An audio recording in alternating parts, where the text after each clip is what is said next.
So hello guys, how are you? Welcome back. So Noorin ഷെരീഫിൻ്റെ വിവാഹ നിശ്ചയം 2 ദിവസം മുമ്പ് കഴിഞ്ഞിരുന്നു. ഓക്കെ, സോ നൂറിൻ ഷെരീഫ് ഇട്ട ഒരു സ്റ്റോറി ഞാൻ വായിച്ചത്. നമ്മൾ ജോലിക്കിടെ പരിചയപ്പെട്ട സുഹൃത്തുക്കളായി പിന്നീട് പ്രണയം നൂറിൻ ഷെരീഫ്. ഓക്കെ, സോ നൂറിൻ ഷെരീഫിൻ്റെ വിവാഹ നിശ്ചയത്തിൽ നൂറിൻ ഷെരീഫ് ഇൻസ്റ്റാഗ്രാമിൽ ഒരുപാട് ഫോട്ടോസ് ഇട്ടിരുന്നു. ആ ഒരു ഫോട്ടോസിനടിയിലും പിന്നെ ആ ഒരു വിവാഹ നിശ്ചയത്തിൻ്റെ യൂട്യൂബ് ചാനൽസിലും ഫേസ്ബുക്കിലൊക്കെ കണ്ടൊരു കമൻറ്റാണ്, നീ ഒരുപാട് തടിച്ചാണ്, മറ്റേ അഡാർ ലവ് കണ്ട മാതിരി ഭംഗിയില്ല, നേരെ ചൊവ്വേ തട്ടിട്ടുടേനൊക്കെ. ഞാൻ ബാക്കി ന്യൂസ് ഞാൻ വായിച്ചതാണ്.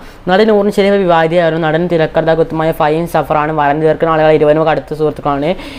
വിവാഹ നിശ്ചയത്തിൻ്റെ ചിത്രങ്ങൾ നൂറിൻ പങ്കുവച്ചിരിക്കുന്നത്. ജോലിക്കിടെ പരിചയപ്പെട്ട് ഞങ്ങൾ സുഹൃത്തുക്കളായി ആരംഭിച്ചതിന് ശേഷം ഏറ്റവും അടുത്ത സുഹൃത്തുക്കളായി പിന്നീട് ആത്മമിത്രങ്ങളായി യാത്ര സ്നേഹം സന്തോഷം നിറഞ്ഞതാണ് എന്നാണ് വിവാഹ നിശ്ചയത്തിൻ്റെ ചിത്രങ്ങൾ പങ്കുവച്ച് നൂറിൻ കുറിച്ചിരിക്കുന്നത്.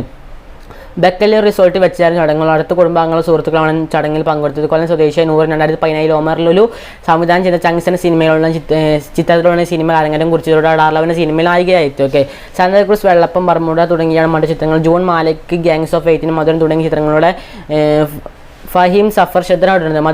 മധുരത്തിൻ്റെ തിരക്കഥാകൃത്തുള്ള ഒരാളാണ് ഫഹീം. ഓക്കെ, സോ ഇപ്പോൾ ഒരുപാട് പേര് നെഗറ്റീവായിട്ട് വരുന്നവിടെ നിനക്കൊക്കെ പോയി തട്ട വിട്ടൂടെ, നീയൊക്കെ തടിച്ച്, ഇനിയൊക്കെ ഓവറാണ്, ഇനി സൗന്ദര്യമില്ലാന്നൊക്കെ പറഞ്ഞാൽ വരുന്നത്. ഓക്കെ, ഞാൻ കൂടുതൽ കണ്ട ഫേസ്ബുക്കിലാണ്. സോ വല്ല പണിയെടുത്ത് ജീവിച്ചോട്ടെ.